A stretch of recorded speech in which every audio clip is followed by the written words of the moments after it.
Chapter 13. The Problem Child Graduates.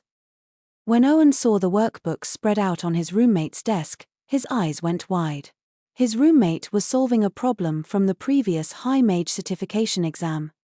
"Wait, Louis, you're taking the High Mage exam?" asked Owen cautiously.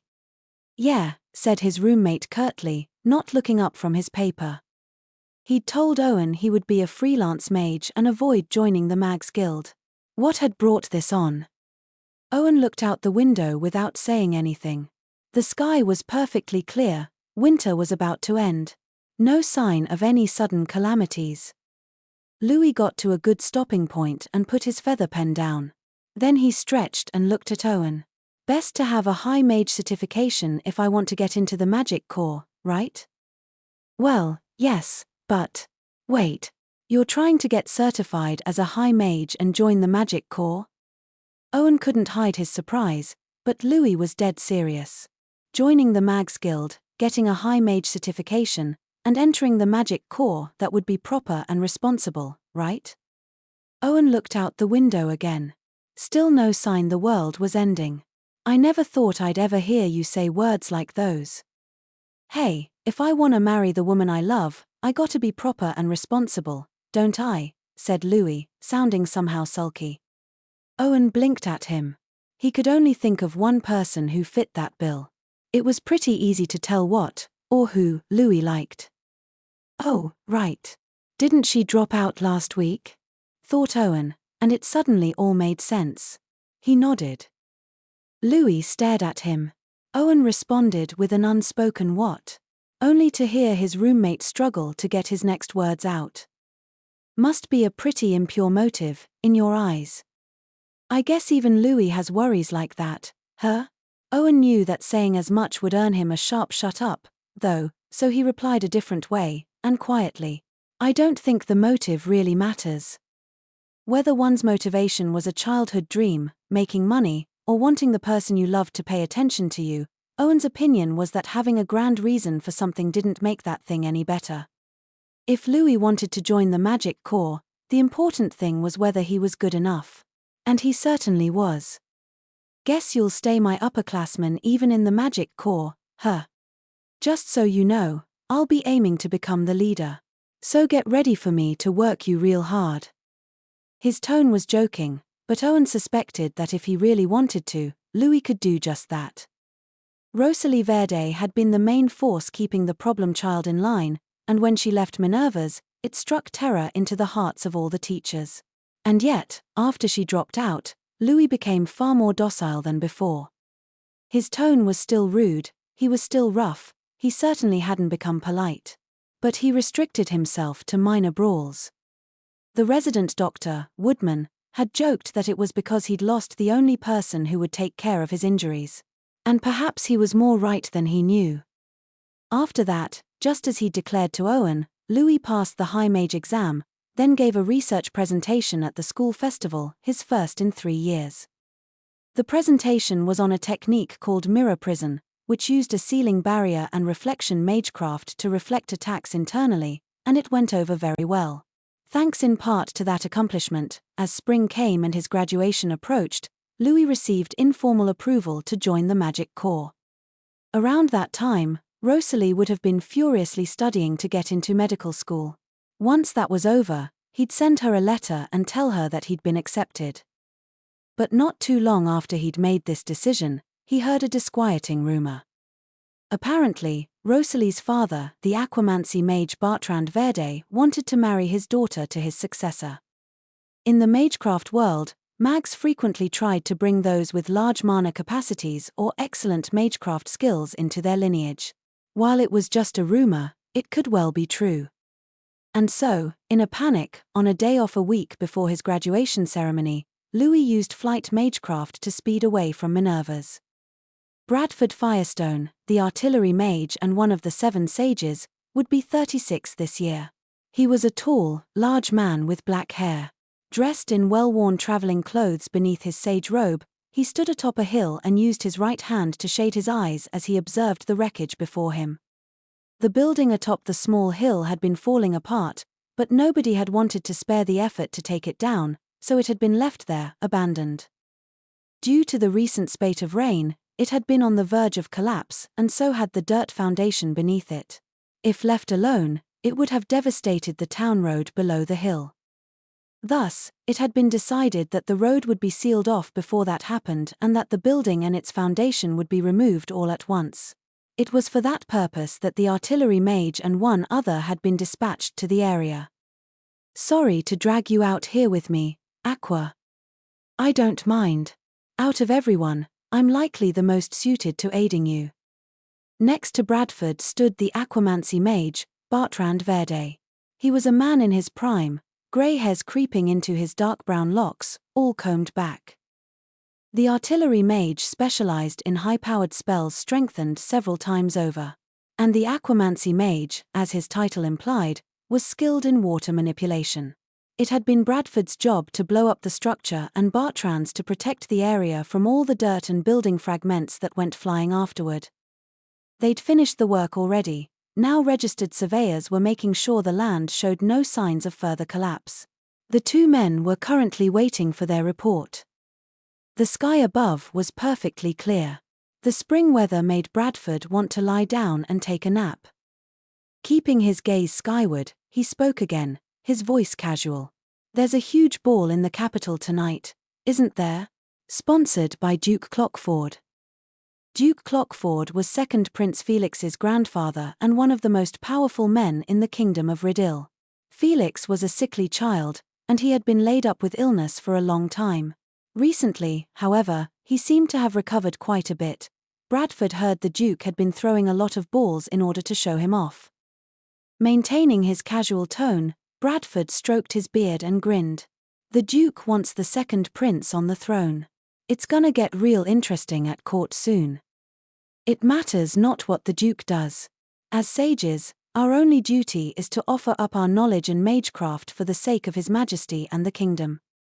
Bartrand was quiet, but his tone was solemn. He wasn't much of a talker, and that added a particular weight to his words. Bradford saw the aquamancy mage as someone who appreciated steadfastness and sincerity, and who almost never raised his voice in anger. He disliked the gaudy and conspicuous and preferred not to make public appearances, but despite all that, he was widely loved and respected. Just then, Bartrand seemed to notice something up above. Bradford looked up as well, and there, in the clear spring sky, he spotted the silhouette of something larger than a bird, a person, using flight magecraft. The figure landed in front of the two men without a sound. The caster demonstrated superb skill. Few could use such stable flight magecraft. Bradford had assumed he must be a veteran mage, but he soon realized he was a young man in his late teens wearing a Minerva's uniform, albeit somewhat sloppily. The young man didn't even glance at Bradford. He fixed his stare on Bartrand instead and began to speak. You the aquamancy mage? Bartrand narrowed his eyes sharply as he gazed at this boy who had descended from the sky. I remember you. From that research presentation at Minerva's. Louis Miller. You belong to Rutherford's laboratory. Good, you remember. That'll make this easy. A firm, almost aggressive expression came to Louis's impudent face. I'm marrying your daughter. So quit asking other jerks to do it. That was the first time Bradford had ever heard Bartrand sound so utterly confused. Louis's first impression of the aquamancy mage was that he resembled Rosalie. In other words, he was upright and serious, the type that couldn't take a joke. Thus, Louis mustered as much sincerity as he could and spoke from his heart. If you want a mage to succeed you, I can do it. So.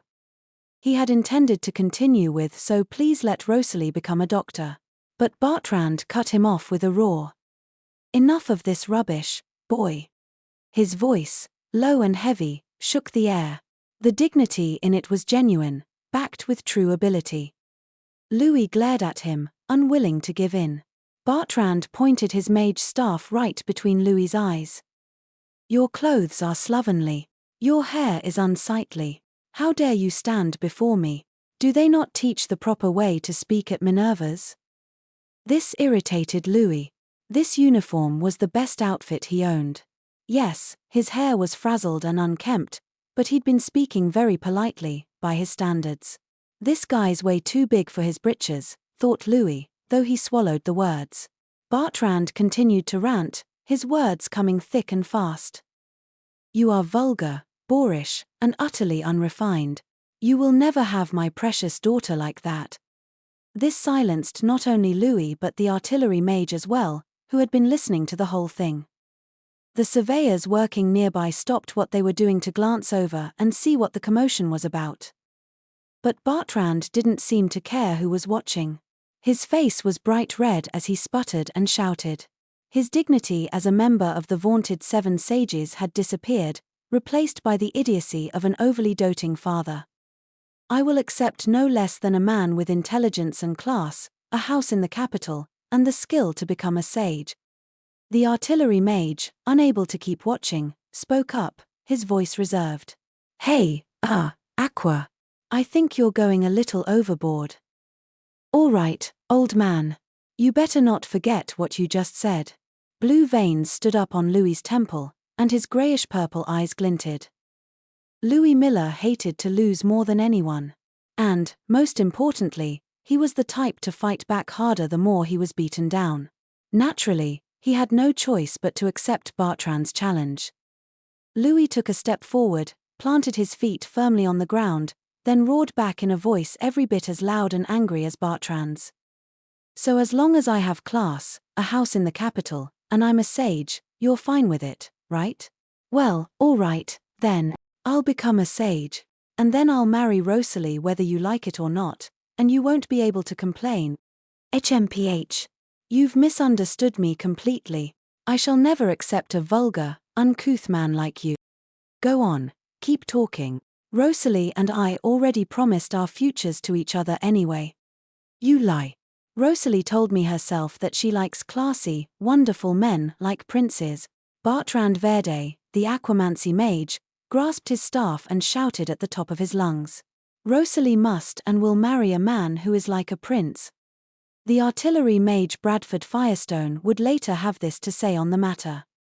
Though the aquamancy mage was a man who couldn't take a joke, he was decidedly comical when he erupted in rage that day.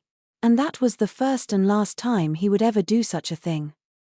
Flight magecraft was an expensive spell, mana-wise. By the time Louis got back from meeting the aquamancy mage, he was exhausted, his mana utterly depleted. Nevertheless, he stomped through the halls with the rage of a wrathful earth dragon until he got to Lionel's room on the top floor. He pounded on the door. Lionel, he shouted. Lionel. It wasn't Lionel who opened the door, however, but Nate. The attendant looked at Louis, obviously bothered. He was almost 30, though his face still looked as youthful as ever. Now you're raiding us? Give me a break. I'm not. Hey, Lionel. Show yourself. I need to ask you a favor. As Louis threw a fit at the entrance, Lionel appeared from farther back in the room. What's going on? Perhaps he'd been resting. He was dressed in his own clothes rather than in his uniform. Louis stared at his outfit with bloodshot eyes. Though Lionel was a large man, his vest and pants silhouetted him in such a way that he didn't look uncouth. His shoes were polished to a shine. He wore a scarf of gorgeous, lustrous silk, which he had pinned with a large gemstone brooch. All of it fit Lionel to a T. While the boy's size and stern features had made Louis liken him to a golden gorilla, the way he stood emanated a refinement that Louis lacked. He was just what the aquamancy mage had described, a classy, wonderful prince. You wanted to ask me for something? You're my friend. If there's anything I can do, I'll help. Lionel gestured for Louis to come sit on a couch in the room. The couch was grand, befitting of royalty. The room itself was twice the size of Louis's, and all the furniture looked very expensive. Louis lowered his head, not taking a seat. He could see that his uniform was fraying at the hem and that his boots were scuffed and worn. I want you to teach me how to talk and act like someone from the upper class. Lionel's eyes widened, and even Nate, who was normally so expressionless, looked at him in shock. I see, said Lionel, after hearing the story as he reclined on the couch. Nate placed a cup of tea in front of him. The black-haired attendant then put another in front of Louis, who sat across from Lionel. I had thought, he said pensively, that given your personality, you would simply kidnap Miss Verde and elope if her father objected to your marriage. Louis fell silent. He gazed at his cup sourly, then told Nate, "Jam." Nate cleaned up his tray and went back to the wall. An upper-class citizen of Riddle wouldn't put jam in their tea. Damn it. An upper-class citizen wouldn't swear so readily, either. Louis growled, rumbling like an unhappy dragon, and brought the tea to his mouth. It was just as bitter as ever. Lionel looked at him with exasperation. "Louis, if you don't like how bitter it is, you need only add sugar and milk. Nate, would you mind bringing some?" "Of course, sir." Louis assumed that Lionel didn't normally put sugar or milk in his tea, since Nate hadn't set any out for them. Nevertheless, Lionel joined Louis in adding both to his own cup. The prince's hands were large, and his fingers were thick, but the way he stirred his tea with a spoon was beautiful. He didn't make any of the clacking sounds Louis did, either. "I think I understand." Lionel took a sip of tea, then set his round, blue eyes on Louis. "I, Lionel Brem Edward Riddle, shall assist you to the very limits of my ability." Louis knew he was making a foolish request. But Lionel neither laughed nor made fun of him. The prince was a good person, and he sincerely wanted to support Louis in his mission to become a man worthy of Rosalie. "Thanks." Louis frowned, his lips moving awkwardly for a moment. "Thank you very much." Never before has that phrase been spoken with such an unnatural enunciation, remarked Nate. "Come on. I did it all class-alike." Louis knew that his accent was mild compared to that of other northerners. The farmers from his village, for example, spoke so differently that people from other parts of the kingdom couldn't understand a word they said. Lionel smiled reassuringly at the sullen Louis. "So you'd like to start speech and courtesy lessons right away? I understand. Let's begin right now. If there's anything that doesn't make sense, just ask me." "Gotcha. Okay, first tell me this." Louis's whole body filled with enthusiasm, and very seriously, he asked, "How should I say you'd better be watching this, you old rat? I'll give you a show to remember in a classy way." Lionel and Nate both closed their mouths in perfect sync. For the following week leading up to his graduation ceremony, Louis began to stay in Lionel's room overnight, learning all he could about the other boys' mannerisms and speech, making an incredible effort to replicate it. He walked from one end of the room to another with a book on his head, studied how to properly hold his eating utensils, and even learned how to ballroom dance. Louis's distaste for losing made him a very hard worker. One could even say he was a genius of hard work. That genius came to the forefront whenever he was riled up and wanted to get back at someone. And this was indeed one of those times. He'd always been a fast learner, with great motor skills. Improving his posture, mannerisms, and dancing ability didn't pose much of a problem for him.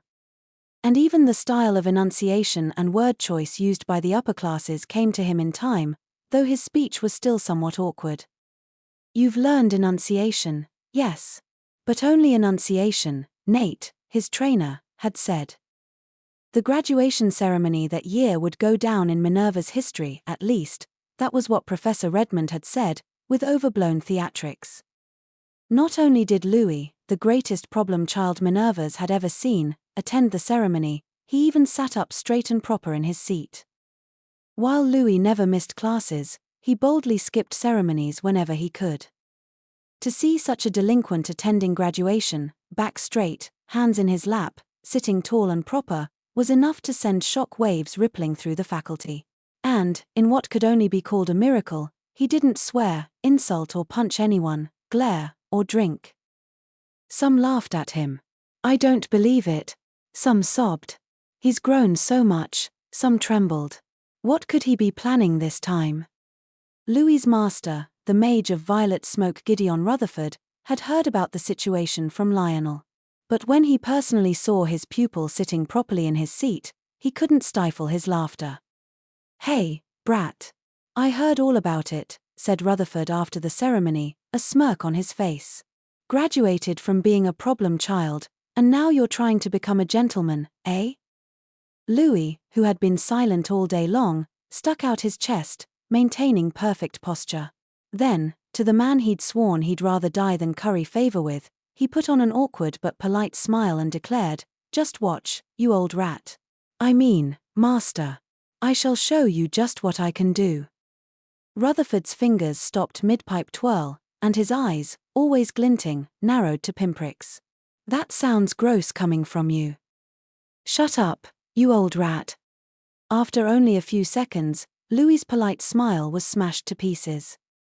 And that was how Louis, the first problem child of Minerva's, sealed away his northern accent, decided to join the Seven Sages, and graduated from Minerva's all to marry Rosalie, and truly for no other reason.